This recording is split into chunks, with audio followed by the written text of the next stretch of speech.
Hello students, welcome to Chhavi mathematics classes. Integration का अगला video हम लेके आए हैं। प्रतिस्थापन द्वारा समाकलन, इंटीग्रेशन बाय सब्स्टिट्यूशन। इसमें हम लोग सीखेंगे कि जो पिछले टॉपिक में हम लोग ने देखा था कि कुछ फंक्शन का इंटीग्रेशन करना डायरेक्ट सीखे थे कि किस तरह से इंटीग्रेशन करते हैं। अब उसी क्रम में आगे बढ़ते हुए हम लोग ये देखेंगे कि कुछ फंक्शंस ऐसे होंगे जिनका डायरेक्टली हम लोग इंटीग्रेशन नहीं कर पाएंगे। तो ऐसे फंक्शन को इंटीग्रेट करने के लिए हम लोग प्रतिस्थापन द्वारा समाकलन, इंटीग्रेशन बाय सब्स्टिट्यूशन का यूज़ करेंगे और उसके बाद इंटीग्रेट करेंगे। ये चीज़ हम इस टॉपिक के अंदर सीखने वाले हैं।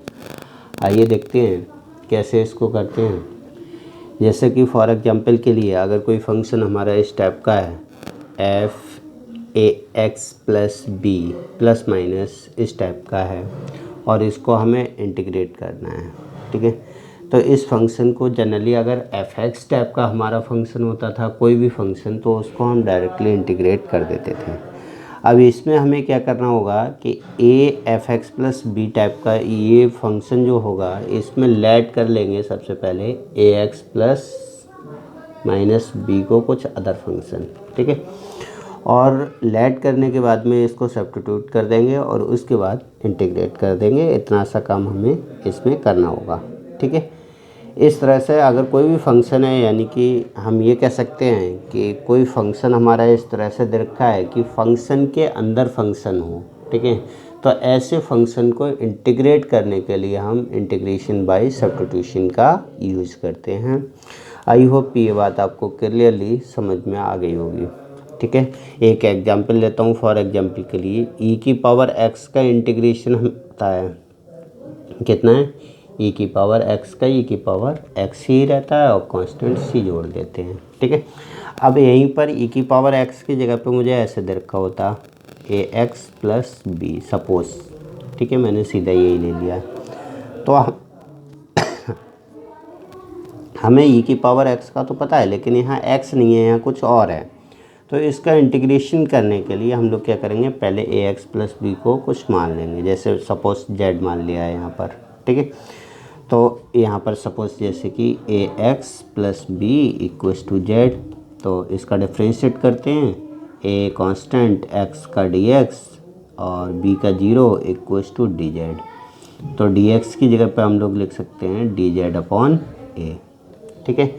तो ये वैल्यू आपकी यहाँ पर कन्वर्टेड कुछ इस तरह से हो जाएगी कि ई की पावर जेड और डी जेड अपॉन में ए। अब ई की पावर जेड का जैसे इंटीग्रेशन ये किया है तो 1 अपॉन ए ई की पावर जेड और प्लस कांस्टेंट सी, इस तरह से हम लोग कर देंगे, ठीक है। अब वैल्यू यहाँ पर पुट कर देंगे 1 अपॉन ए जेड हमने किससे माना है, कंसिडर किया है यहाँ पर ई की पावर ए एक्स प्लस बी के लिए, है ना।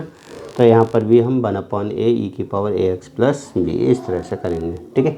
इसी प्रकार से आपका अगर फंक्शन लॉग है या फिर साइन है या कॉस है या फिर टैन है, कोई भी वैल्यू है, तो उसके लिए हम एक बार सब्स्टिट्यूट करेंगे और उसके बाद में इंटीग्रेट करेंगे, ठीक है। आई होप ये बात आपको क्लियरली समझ में आ रही होगी। तो हम कुछ फंक्शंस देखते हैं कि किस तरह से हम इसके इंटीग्रेशन को करेंगे, इंटीग्रेशन बाय सब्स्टिट्यूशन, ठीक है। तो जैसा कि आपको एक क्वेश्चन में लिखता हूँ, इंटीग्रेशन ऑफ, आपको सपोज रखा है sine 3x plus 4 into D X. वो ये कहेगा कि आप इसका इंटीग्रेशन करके बताइए। बहुत सिंपल सा क्वेश्चन मैंने लिखा हुआ है। तो इसको इंटीग्रेट कैसे करते हैं इस चीज़ को देख लेते हैं।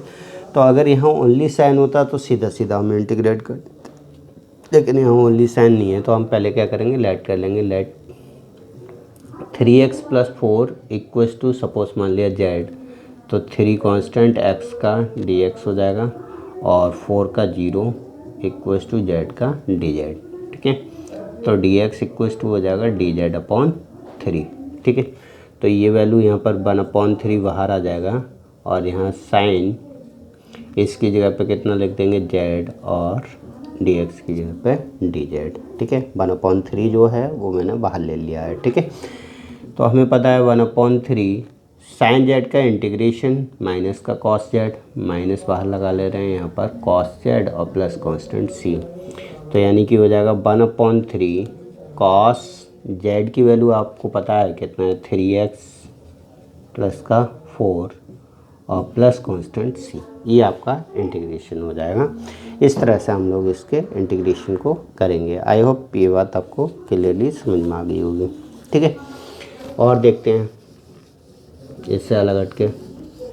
एक तो ये हो गया, इस तरह से हम सब्स्टिट्यूट कर सकते हैं। दूसरा ये है कि सपोज़ हमें इंटीग्रेट करना है, integration of under root x² minus का a², या फिर सपोज़ मान लिया अंडर रूट के अंदर a² माइनस का x², इस तरह से हमें दे रखा है और इसको dx के रेस्पेक्ट में इंटीग्रेट करना है। ठीक है, x के रेस्पेक्ट में इंटीग्रेट करना है, तो कैसे करेंगे। अब देखिए यहाँ पर पहले तो अंडर रूट दे रखा है और उसके अंदर भी वेरिएबल्स दे रखे हैं, तो इसको हम डायरेक्टली तो नहीं कर सकते। तो ऐसे फंक्शन को पहले कोशिश करते हैं अंडर रूट हटाने की।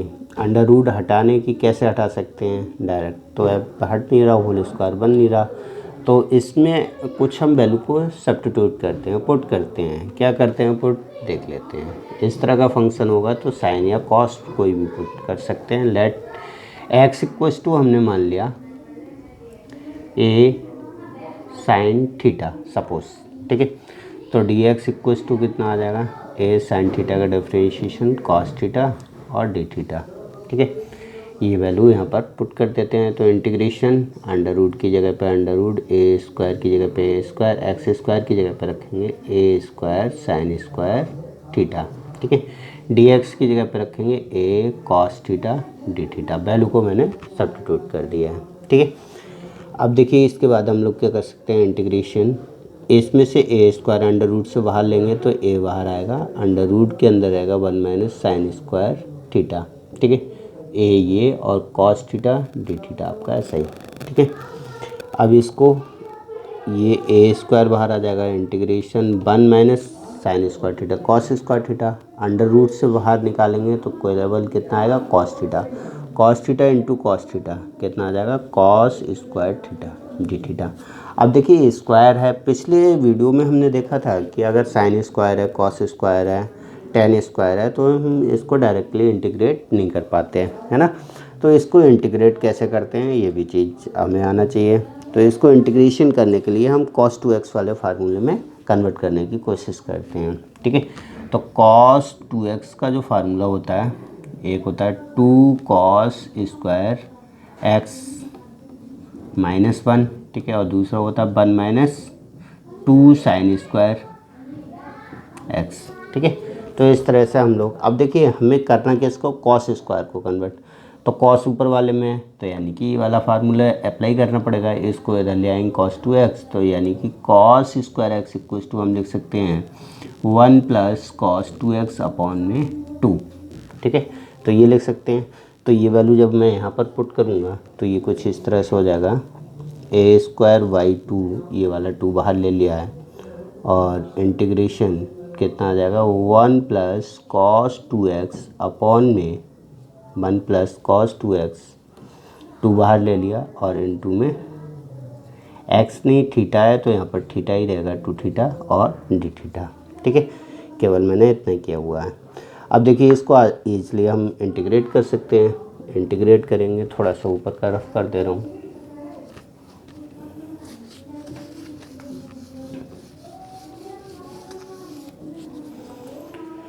जब मैं इसको इंटीग्रेट करूँगा a²/2 आपका ऐसा ही। ठीक है, 1 का इंटीग्रेशन करेंगे तो कितना आएगा थीटा, और cos 2 थीटा का इंटीग्रेशन, cos है तो इसका प्लस का sin 2 थीटा, sin 2 थीटा, और 2 थीटा का करेंगे तो अपॉन में 2 आ जाएगा। ठीक है, क्लियर है। इस तरह से हम लोग इसको इंटीग्रेट कर सकते हैं और प्लस कांस्टेंट c ऐड कर दें।